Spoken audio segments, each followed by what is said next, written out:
RTI. This is RTI, Radio Tetris International. RTI. Music on the radio, 24/7. RTI. Are we rolling? All right. Down we go. This is Radio Tetris International, Postcard from Poprad. I think it's a bizarre idea. Well, it doesn't sound broken. We've had a bit of a rewind. Ian, I've got something to say. I was waiting for my moment. Lee and I have lots of fun when we do these funny little things that we do. In all honesty, I don't get It'd it. be like a menage a trois. I'm actually sitting here in my scanties. Now see what you've done, Rachel. I've got to tell you, though, it's pretty hilarious. Oh, right. Absolutely not. It's because you mended the studio and you broke everything. What an idiot. RTI. So here's Radio Tetris International, Postcard from Poprad, with me, Eric Wiltshire, Lee Banks in a sec, and Rachel as well. It's funny today. It's sleeting, snowing, raining, all in one go, bright sunshine, and yet my car is all white, and it was red. We're at the base of the glorious Tatry Mountains, as always, and we start by... Oh, if he's still coughing, he's got man flu. He's at home, the big wimp. It's Lee Banks. I'm in my home office. It sounds like an echo chamber. Well, I have to be... No, don't be so rude. It's not... Right, that's it. I'm not talking anymore then. Oh, hello, Rach. Hello. She sounds like she's in the carsy. No, she does not. Yes, she does. I'm in my jammies on my couch. Oh. Yes. I'm in my home office, which has a lovely duvet cover on it. Well, Because I'm very ill, Rachel. I know, it's terrible. Davina Rhodes. Who's Davina Rhodes? That's Dave, and he'll kill me for that. Oh, Dave. Davina Rhodes says, sounds like he's in the loo, and Steve says, is he in the bathroom? Probably No, yes. I'm in the loo. I'm in Paris. Oh, right. Hi to Mick. Hello, Mick Newman, who's in Spain, I think. Hello, Mick. How are you? Charles Burrows is there. Davina Rhodes says, death is heading Eric's way. Why? Oh, gosh. Well, should I tell you the story? Go on, because I've got a story to tell you about that then after. Ah, right. Okay, so anyway, we were chatting this morning, as one does on Skype, and apparently he went to get a cup of coffee because he has to get his own, and he went to the coffee machine, and some of the senior staff at the place where he works said, hey, Dave, you'd make a wonderful pantomime dame. You've got the legs for it. So I said, Davina Rhodes. But why couldn't they see his legs? I don't know. What's wrong with having nice legs? Well, how could they see his legs? And he got no pants on. He probably got shorts on. What's he got shorts on for when it's winter? Well, it's warm in London, especially in those lovely offices where it's about a zillion degrees. But he's got a man bag across his shoulders as well, hasn't he? Oh, stop it. Good afternoon. It is afternoon everywhere. To Paul as well. Hello, Paul. How are you? And also to Kelly and to Mike, who's in Cyprus, to Roseanne, Zeneb. Matty's there, and Bridget is there. I like the name Bridget. I don't know why. Me too. It's just a nice name, just an all-round nice name. Celine is there as well, and there's so many others. I'll try and squeeze in as many as I can all the way through. And Davina says, I'm not wearing shorts in the office today. Yeah, right, we can't see you, so we don't believe. You need to put something on there, Davina. You need to put something on. That's obscene. Although, it is Pants Off Friday. Is it really? Pants off, Yeah. Friday. Pants off. It is. It's a thing. Right. Oh, yeah, our local saxophonist in the background. Yeah, who's that? That's Who is our that? local saxophonist. He lives in the next apartment to us. He's from the Czech Republic. Yeah. And, now we're having visitors. Oh, sorry. That was just people This passing is through. so professional. Not. You want to maybe rethink that whole Yeah. idea of going into the I've studio got some and more all messages that. hurtling in. Paul says, good afternoon. Has Lee's missus banished him off to the bathroom? Yeah, I think so, Dee. I think they have. See, look, that's how ill I am. Steve says, I bet Eric isn't wearing pants under the desk. He's hard like that. Oh, you should see. No, I've been with Eric and in that room, and he was wearing pants. I was? Yes. I've been with And him. I was too, just to note. Oh, I've right. been in that room watching him twiddle with his knobs. And apparently it's shorts weather over in Yorkshire, by the way. It's glorious. I believe it is. I believe so. Do you? Shorts weather in Australia. It's always shorts weather in Australia. But it's really weird. The minute I get home, the first thing I do, put my shorts on. Really? Yeah. The first thing Robbie does is take his pants off. And then you say hello. No, he walks in the door halfway. Actually, they're already half off before he gets in the door, Yeah. and then he just lets them fall to the ground. And he goes, "Pants off." Well, apparently Dave is now going to vacate the office. He's going over to Oxford Circus tube station in the middle of London, where there are millions of people on a weekly basis. And he's going to Skype in from there because it might be quieter than Lee's apartment. Oh. So Well, rude. maybe he could. Is he going there to take a poll on shorts? Oh, and we're all going to blow kisses, even though it's a man kiss, to the wheelchair man.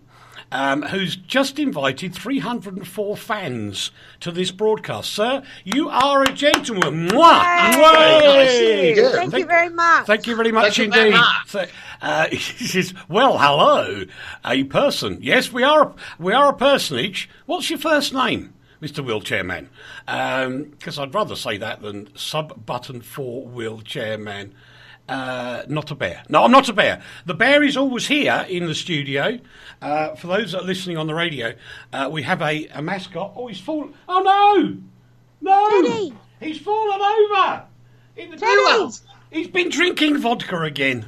Oh, no. Oh, Teddy, you naughty bunny. Oh, you're a bear, sorry. And by the way, it's Frank. And apparently it's Frank's fault for giving Teddy the... Frank, you didn't give Teddy the... No. He gave Teddy some vodka to drink. Bears wipe their butts with bunnies, I didn't really want to know that. according to an old joke. You don't want to get it stuck in your hairs. Oh, no. Oh, gosh. This is supposed to be a news programme. And apparently Teddy's not wearing pants. You're quite right, Frank. It's all right. Teddies are allowed. And he Teddies says... are allowed to go pantsless. He's getting into the flow of the programme because he said, the sight of Teddy with no pants on, it's a grisly situation. Oh, that's Oh, very, that's very too much funny. to bear. I can see we're poring over the old joke books. Oh, dear. Anyway, on to some news. Yes, let's Go do on, that. I forgot. I'm not telling him that, by the way. I'm not telling Lee that he hasn't mentioned the Consumer Watch Foundation within the last 7 minutes. Well, I've got guests. Oh. And a filthy echo. So we can hear about it many, many times in the echo. Oh, Frank, you're my kind of person. He doesn't want to polarize us all. Oh, stop. You That's could make a terrible. mint. That's a good. I like that. Karl Lagerfeld. Yeah, he's dead. Yeah, and I'm gonna hand this over to the lovies because I had to think twice when I heard it that he'd passed away. Bless him. And then I looked at him and I thought, face is familiar. Can't think why. So I had to Google him. He looks like an older me. Yes. He does. Yeah, he does a bit. But okay. he was a really interesting guy. He Oh, was. thank you very much. Yeah, No, I don't mean that you're not But he was a interesting. really interesting guy. No, I'm sorry. I didn't mean that. I didn't mean that, Uncle. That wasn't what I was inferring.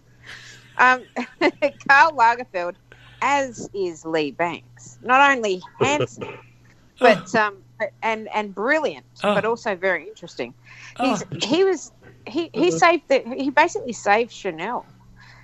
He steered them for a good 30-something years. The difference between Karl Lagerfeld and a lot of other designers was that he was not only genius creatively, but he was a really astute and brilliant businessman. And a lot of designers aren't both. They're usually it's unusual, isn't it, to have a creative and a businessman together? Yeah. Is it really, though? Is it really? It is unusual. It is unusual. It is. I'd cite people like Pablo Picasso, brilliant businessman. I'd cite people talking about fashion designers, Uncle Lee. Please don't. He said creatives. Well, they are creatives. I'm saying they were creatives. Fashion designers. I meant fashion designers. And Gianni Versace was one. He was good at that business. Another one. And it's mostly I don't want to say this out loud. Coco Chanel was another. Yeah. But for the most part, the designers, especially these days, are very gifted creatively and are not saying they're inept with their businesses, but they surround themselves with brilliant teams of people who are astute in such matters. Yeah, indeed. We're going to move on because we're going to squeeze in time today, boys and girls, for a rant pants session. Cool. Yeah. We are going to have a huge rant pants session, so we're going to pile on with the news as we do. Here they come, walking down the street. You get the funniest looks from everyone we meet. Hey, with the monkeys! Peter Talks So sad. died. I'm so sad, Uncle Larry. Yeah. Why the way he performed that was terrible. Well, there was that, plus the singing before the show started that I had to listen to, but that's beside the point. I can't help it! I know, you certainly can't. It's like a Tourette situation, but that's okay. I like music. Well, you do, but it doesn't like coming out of you. This is a very sad story. I'm so horribly hurt. sad that Peter Talk has died. I'm really sad, aren't you? Yeah, well, I am very sad. I've got to say, I am very saddened by the death of Peter Talk because they were America's answer to the Beatles and did the job a lot better. I think so too. And they were fun and they were accessible and they weren't weird or, aloof or any of that stuff. And they were good fun. I remember watching the Monkees on TV when I was really little and thinking, this is great. Who are these guys? They're fantastic. And they got into, silly, goofy situations and really poked a lot of fun at themselves. And I thought that was just classic. I agree. Yeah, they were. And also, the thing is, people forget, everybody says about the genius of the Beatles. And, the Beatles, I have to admit, they had their moments, even though they were just a psychedelic ABBA. But the Monkees were an incredibly creative band. And they had to fight for the right to play their own music in that first year on that show. Yeah. And do you know there's another first? There's another first, Rach. Another first. What's that? First time I ever went to Wembley Stadium in London to watch a concert was the Monkees. See? Right. It's a wonderful thing. They were brilliant. They were absolutely stunning band. So good. Yeah, my little sister loved David Thingamajiggy. Davy Jones. That's the one. Davy Jones, he was in Coronation Street, He was in the Brady Bunch I too. knew it. He? Yep. Steve comments, I hope you didn't sing when you were on traditional radio. I'm on traditional radio now. This is normal. We are netcasters as opposed to the old broadcasters. Simple. Yeah, and we're not just a clunky old internet station either. No, we're netcasters. We cast We're our netcasters. net wide and all over the place. I wouldn't mind beckoning the moon bounce. That do us. We do that. I wouldn't mind thinking Mars. We're probably bouncing around there as well. Well, probably listening to us up in the space station as well. Hello, space station. How are you? Hello, space station. Some of my best friends are from other planets. Well, yeah. Mine as well. Anyway, commiserations to the family of Peter Tork, a wonderful guy who carried on in the business for decades, and he was a great writer as well. Fabulous guy. Bruno Gantz, the versatile actor. He's died at the age of 77 after cancer. Oh, that's a shame.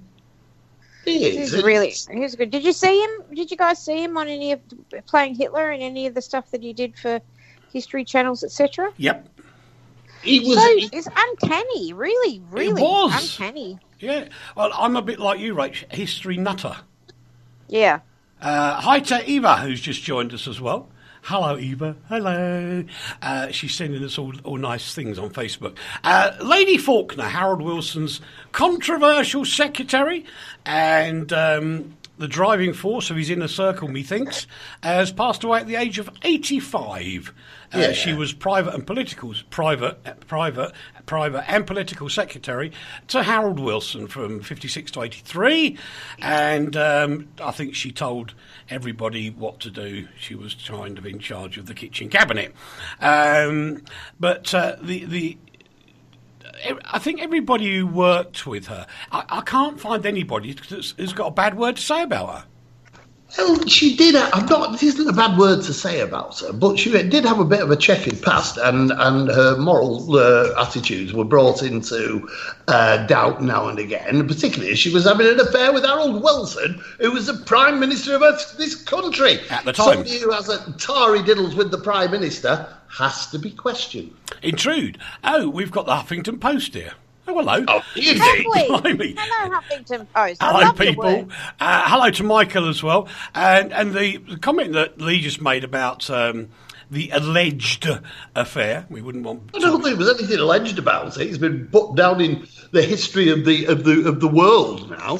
Well, that's what prompted Harold Wilson to plan bombing Radio Caroline of all things. What a nana!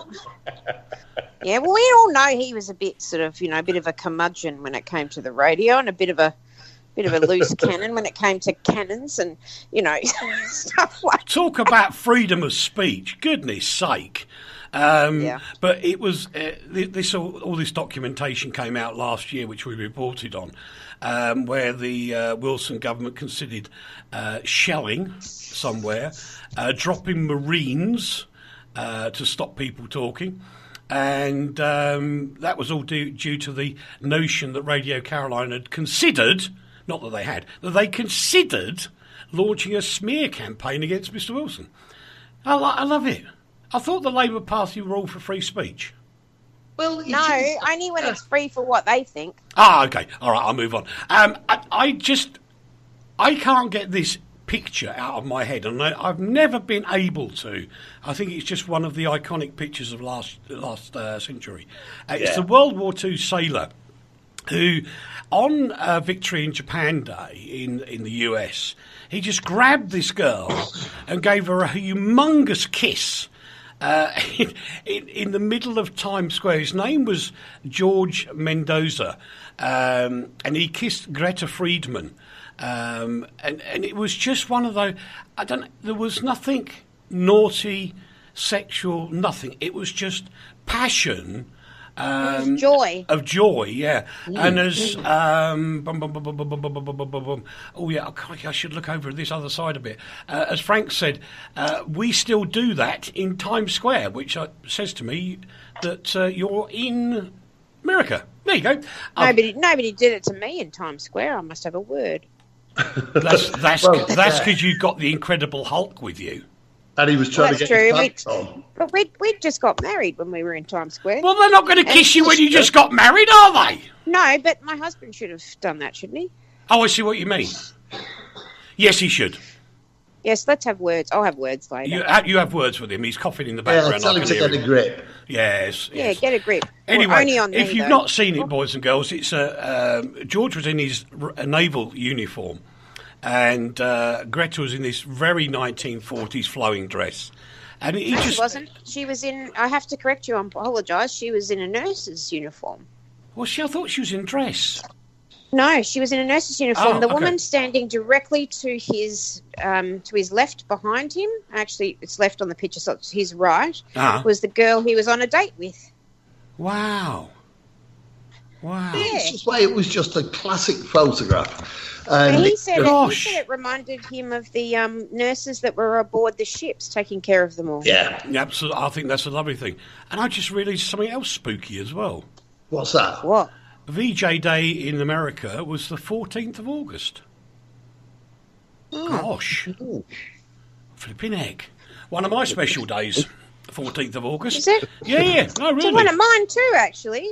Yeah, and it's one of mine as well. My little sister's birthday is that day. Yeah, my dog was born on that day. You haven't got stop a it, I'm dog. sorry. I have loads of dead dogs. You haven't got a dog Oh, now. gosh. That's a can of worms right there. That is, yeah, Absolutely. Well, it's my sister's birthday, my younger sister. Oh. And, of course, it's the day that we commemorate every year on this radio station when Harold Wilson's government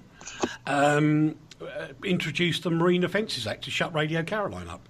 We've just discussed that. Can I just say consumerwatchfoundation.com then? Yeah, you better add, because Yes. I said it before you this week. Anyway, who else have we got to say? Say hello to Tamar. Hello. Hello, Tamar. There. There's an MA as well. Blimey. And I've got. I'm so under pressured. I'm so under Take pressure. a breath. Take a breath, Uncle Eric. Paul says VJ Day, which is Victory in Japan Day in World War II, in England was the 14th of August as well. This was much discussed on Radio 270 on her last day. Radio 270 was a very good radio station on a boat, or on a ship really. Can't call them boats. And Paul was associated with that. There you go. You'd be amazed what stuff you can find out here. Hello to Haneen as well, who's just joined us. Thank you very much for your company. The record UK government surplus in January, which is amazing, really, because half the news people never even mentioned it. Apart from every newspaper in the country. No, but See, that's not news fascinating- people. So what's fascinating? Watching boys. Foundation.com mentioned it. That's better. And Now, watching boys and girls, or listen, depending on how you're connected, but that's just newspaper.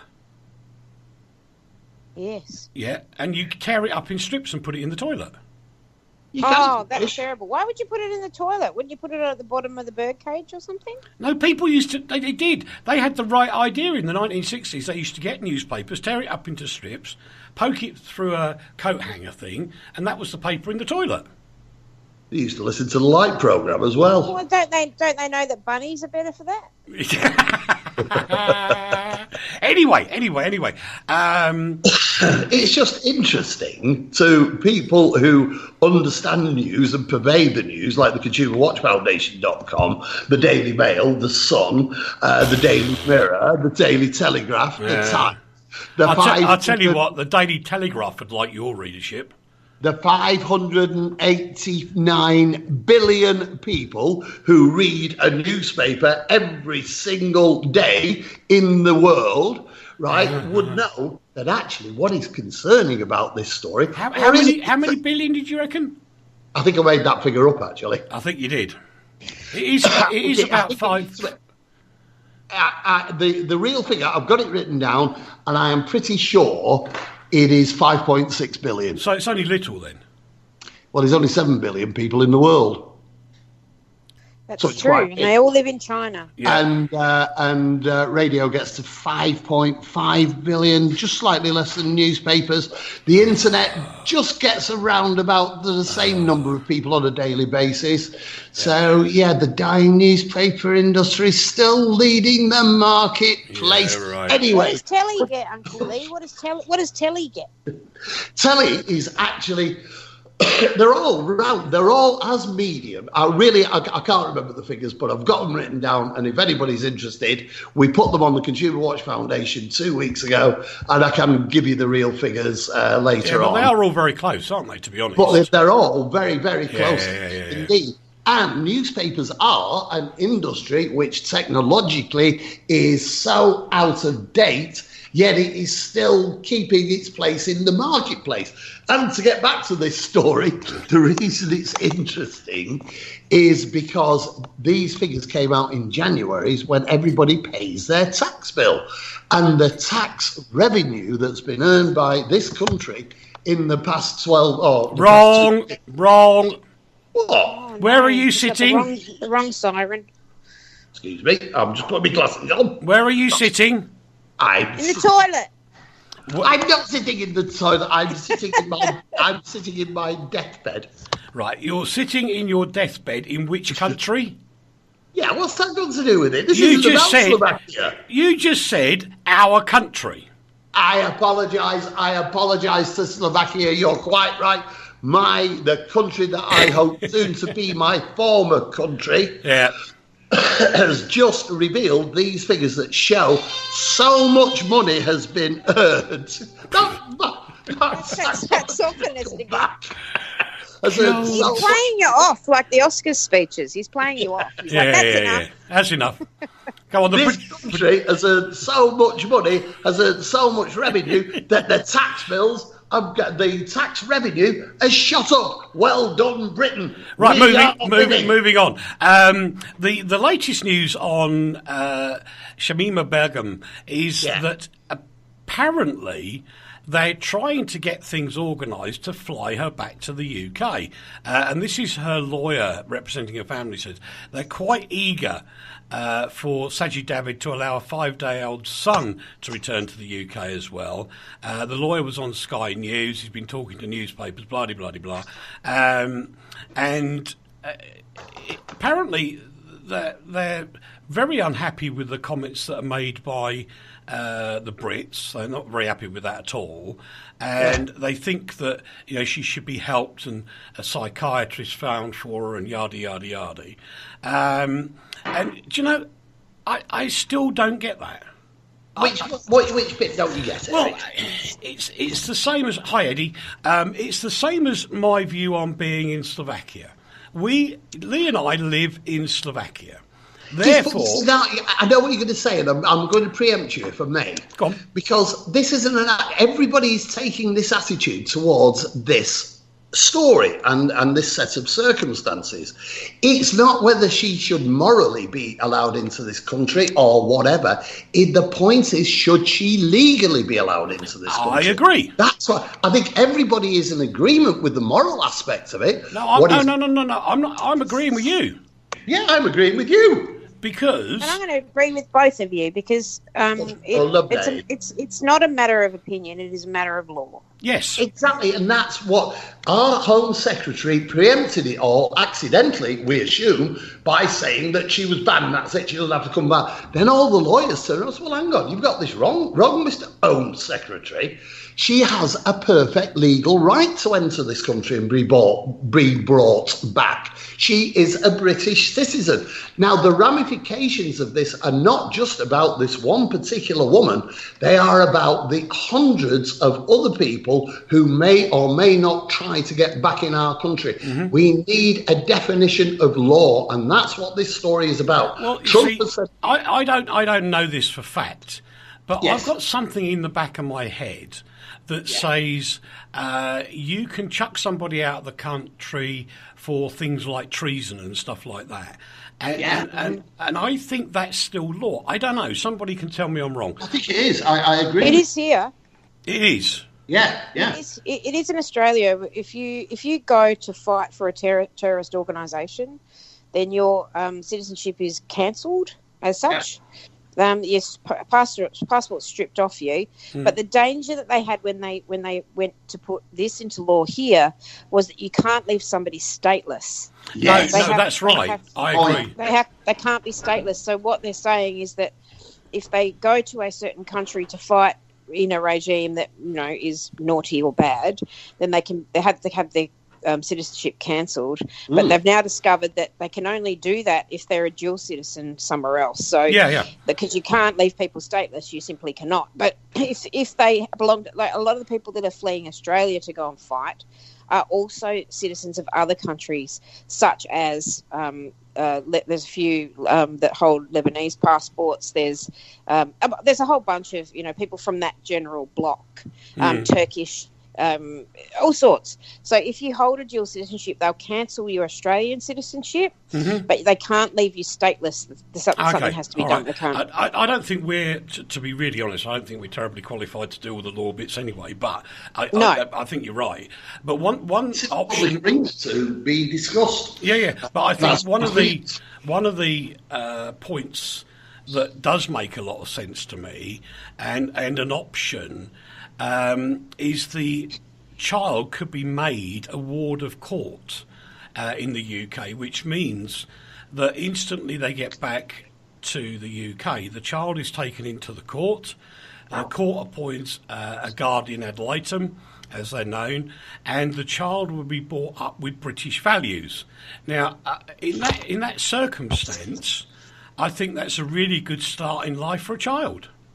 But what rights back to the grandparents? Yeah, but what rights the country got to take a child off a mother? The mother has committed an act of potentially treason, yes. So that has to be brought in. But to automatically assume that just because she's been a naughty girl, she is not capable of bringing up her child in whatever religion, in whatever ethnic state she wants to bring it up, that she has given up that right. No. She's not given up the right, Lee. That's not the way the court works. What would happen is someone would have to go into the court and show all the interviews and the videos and the news bits that she's done. And they would have to argue that because of that, the child would not be brought up in a correct way with that particular mother. It's whether that child would be in danger. And that would what would have to be proved, that child would be in moral or physical danger. Correct. And what right have we to say that just because of her political and religious views, or because of the skew with way that her mind operates? She would have to be proven to be all sorts of things to take a child. Yeah, but they can do that with the... Well, of course they can, of course they can. I'm not saying they would or they will. I'm saying what you would do is present the evidence as she has given it to the world, because don't forget, she's been giving all this evidence to the world, also saying that she wasn't terribly fazed by dismembered body parts. And is that the right? Plenty of soldiers could say that as well, I'm not arguing the point against you, but what I'm saying is that if that is all presented in court, the chances are, as I see it, is that because of what she has said, and she's also shown no remorse for what she's done. Absolutely, these are all the moral aspects that have made this such a big story. That is why the ward of court option for senior, sensible people to decide what should happen to that child, rather than the child being brought up hypothetically with somebody who's still got jihadist reasons in the mind, which I also agree. I can't believe I'm agreeing with Jacob Rees-Mogg as well, who said, she was a child when she left the UK. She was, and I think he used the word brainwashed. And I kind of get that as well. So I can see both sides of it, but I'm more concerned about the baby. The simple situation is with this, that we need as a country, and we're shattered by Brexit, we're shattered by all the political shenanigans that are going on, but we need to get a grip on ourselves and make a clearly defined law about people in this situation. Remember that Bush has said he is perfectly willing to send at least 180 other people across to this country, and this law will have to be applied then. We can be in total disarray and disorder because we don't have a clearly defined policy about this, and even our Home Secretary doesn't really understand it. That's where the problem lies. The problem no longer lies with this girl and her child. It lies with... it's the precedent the whole thing's going to say. It's not handled the right way. I think you're right, Lee. There should be some form of legal precedent set, whichever way it happens to be, and at that point, that sort of stacks backs it up for the future. And Steve says she won't be capable of bringing up a child if she's in jail. I disagree, Steve. They do that. Plenty of children are brought up in jail, Steve. Yeah, there are, mate. There's a lot of them. If you go to a certain jail in London, you will find them. Good afternoon to Keith. Dobry den, Vicky. Ako so much, Vicky. Dobre? Nie może być. Ti dobre. Dobry den, Vicky. I'll do it in proper Slovak. Yeah, right. It's a really difficult one, and I think the lawyers are going to... sadly, the only people who are going to win out of this is the lawyers. Of course it is. But, well, no, ultimately the country will win because it will be forced by the lawyers, who will make lots of money out of it. I couldn't disagree with you. But we'll have a clearly defined policy on something which is going to happen more and more over the next decade. Yeah, sure. As people, there are pockets of these people all over the world who are going to start coming out and wanting to come home. It's a political story, not one where this girl anymore needs to be shamed or screamed at or attacked. Yes, she's done wrong, and yes, she's shown no remorse. And yes, she should be going to court to stand trial for the things that she's done illegally. And if it can't be done here, then it should be done at the International Court in The Hague. Can I just say very quickly, the ConsumerWatchFoundation.com will have a headline next week saying Lee agrees with Eric and Eric agrees with Lee. Flipping heck. Sorry, Rachel. No, I'm sitting here stupefied by the fact that you're not arguing. Well, I know. No, I'm saying sorry for your poor colleagues. My colleagues? Why? Yeah. What's happened to my colleagues? Well, because of a bout of pneumonia, Ozzy Osbourne will not be doing his shows in Australia. Oh. Well, the bats are safe, I guess. But I like it. Anyway, he's very ill. He's horribly, horribly sick. He's got a horrible dose of pneumonia, and that is no fun at all. So he's had to take 6 weeks to recuperate. Yeah. Which means his whole tour of Australia, New Zealand and Japan have been cancelled. Yeah, indeed. That's our public service information broadcast for Ozzy today. Osbourne is actually, or was, a friend of mine. How many times have you said that? Because he used to own a bar in a little town called Newport in Shropshire, which was just up the road from the village of the Damned, called Ozzy's. And we used to get incredibly drunk in there together. Oh, never mind. Okay, we move on, because I've got to get to the rants. Disney, Fortnite and Nestle are amongst the companies pulling out of YouTube. This is all to do with grooming children via videos, and Google have done their usual thing of burying their head in the sand and hoping it'll all go away. Well, I'm sorry, it won't, and now it's going to hit them where it really hurts, in the pocket. And when you've got companies as big as Nestle and Disney pulling out, that's a bit of a wake-up call, and probably more so than the government saying, oh, we want to do something about social media. No. You can't even put a plug on, let alone tell social media what to do. What happens is, hit them in the pocket, it works. Trump has said that an IS woman is barred from US return, as Lee quite rightly said, and that one will probably go on as well. The last civilians have got out of the village in Syria, which was the last... Do we think ISIS is really beaten, or do we just think this is more American propaganda? No, I think in terms of a group thing, they probably are temporarily defeated, but all they're going to do now is go back to guerrilla tactics. They said the same thing about the Taliban, and that never went away. But I think that ISIS is very much alive and well, and it's not just where they are in the Middle East. They've got splinter factions all over the world. Absolutely. So, one for Rach here. A Japanese spacecraft has successfully landed on an asteroid 186 million miles away from Earth.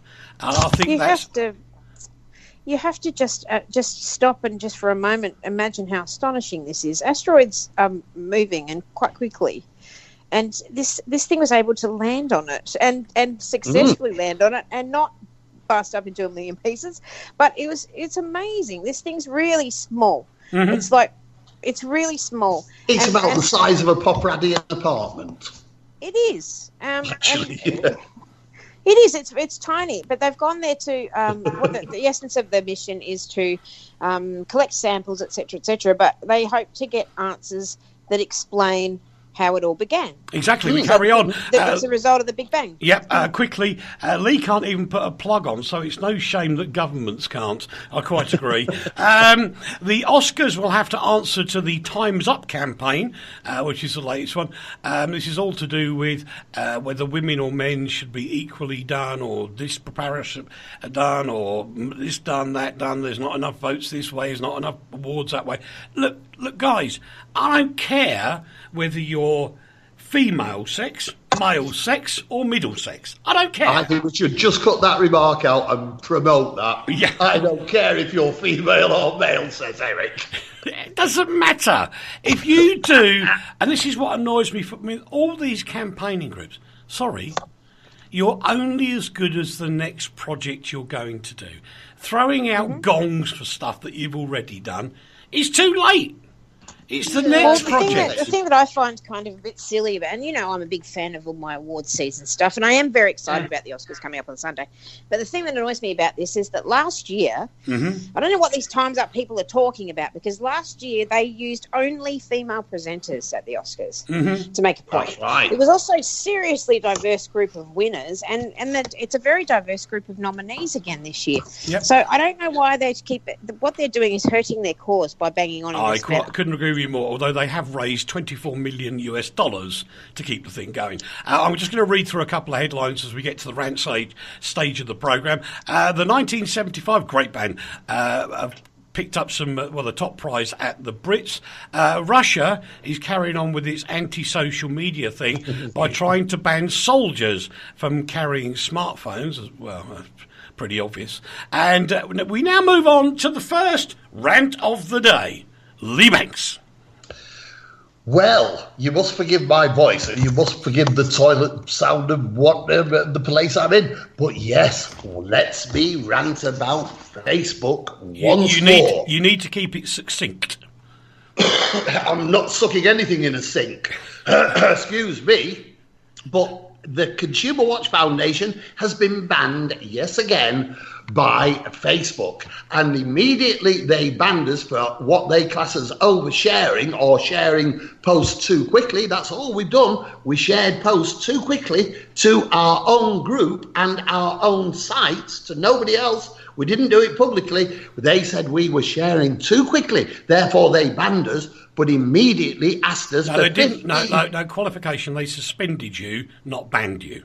Yeah, well, yeah, right, banned will do. And they then immediately, not within a minute, not within a second, immediately asked us for $15, which they would give us on credit, and they would then put out the same post that they just banned us from doing. Now, that's ransom. That's a ransom. I say you are quite right. This is good old-fashioned protection money, demanding money with menaces, and is as much about money lending thrown in as well. It's methods used by the mafia, and this is a cyber world that's being run by robots that act like gangsters. It is absolutely disgusting and shameful. Facebook is moronic and myopic. I think that was a big rant. Just to add to Lee's story, which I found, I could have ranted, but I just, in the end, thought that is so typical of people who don't know what they're doing. Now, we had a video on one of the pages which BBC, well, according to the email, BBC Northern Ireland claimed it was theirs, and to communicate with BBC Northern Ireland, you'll never believe what email address I was given. Go on. A Gmail account. Oh, yes. Oh, that's not even real, is it? No. So now I have shared this with Facebook on a message to them, so I'm telling them again now. The BBC do not use Gmail in any way, shape or form. Now, I know what happened. They just saw BBC and panicked. They put up the most horrific messages on Facebook. If you do this again, you could be banned. And if you do it again, you could be barred from ever using Facebook again. Blah, blah, blah, blah, blah. Really heavy-duty stuff. And have I got any response from them? No. because I've just shown them up for being stupid. And the fact is, the BBC have a special lot of email addresses for people to communicate with if they think there's an issue and the BBC are wrong and they're right and blah, blah, blah. You can debate it. But it is never, ever, ever a Gmail account. No, I think you're absolutely right. It is shameful. Yep. They just are beyond the pale now. They have no interest. And let's face it, George Orwell and many people before warned about this world that would become operated by robots. And that is what Facebook is perpetuating. Their whole system says that it is operated by robots, and they operate what they class as community standards, which have no connection with the community standards of the real world. Okay, a couple of bits of housekeeping. Frank, I can't follow you from the studio onto Facebook, but if you go onto the fan page RTI Radio on Facebook, find us there and we'll look you up, mate. There you go. And hi to Thomas as well. But we love talking to the people, Frank. We're not like one of these in the ivory towered groups that just sit there and never ever talk.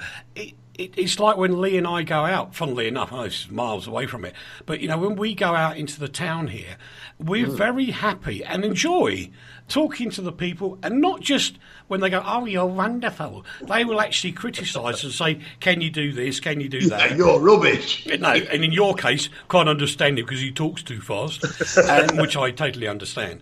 But all joking aside, we love communicating with the listeners. That's half the joy of doing radio. And these people who sit there and you can feel it, can't you? They don't talk with you.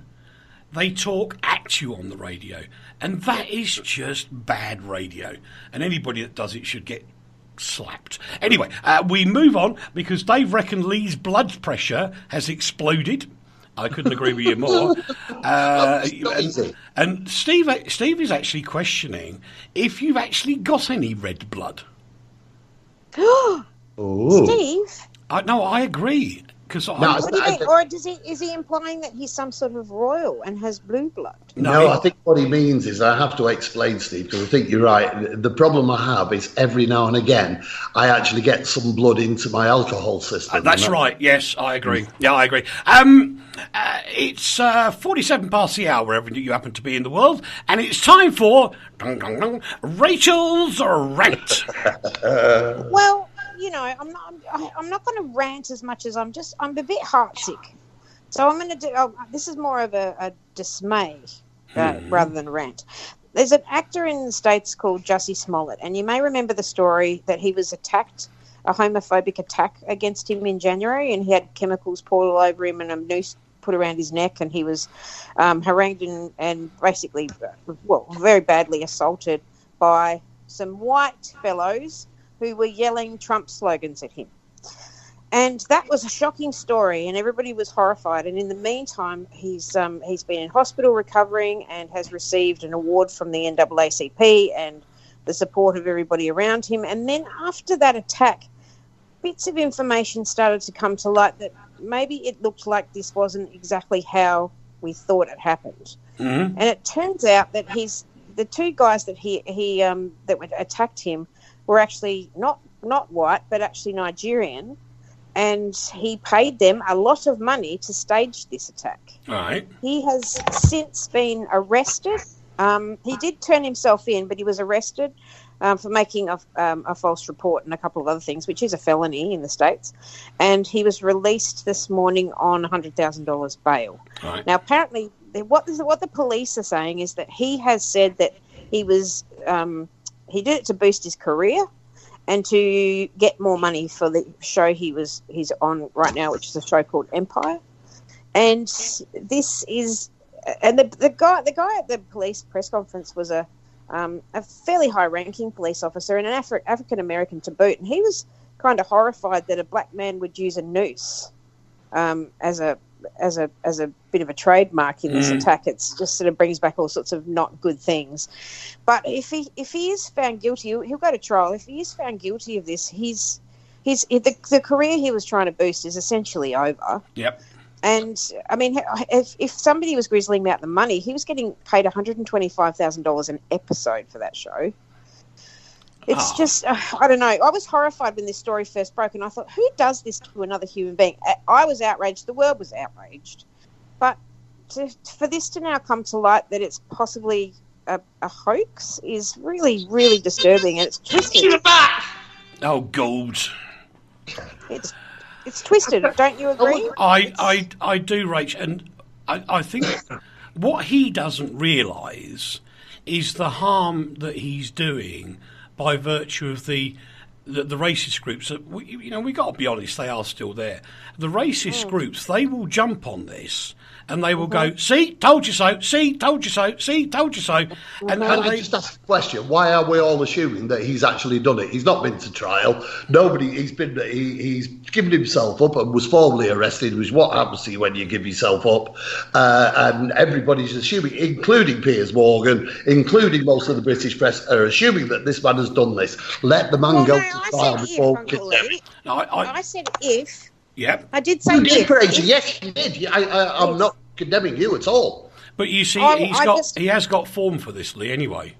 Yeah, but he does mean he's done it again. I think that when people do, because this happened in Australia years ago. A woman called Fairly Arrow, falsified her own kidnapping, and when women falsely accuse men of sexually assaulting them, or when this not only does it not help their cause, but it really puts pressure back on actual victims. Well, let's stop condemning the man before he's found guilty. That's all I'm saying. The principle about if he has done this, he should be he should go away for a long time. And I agree, Lee, but I don't get.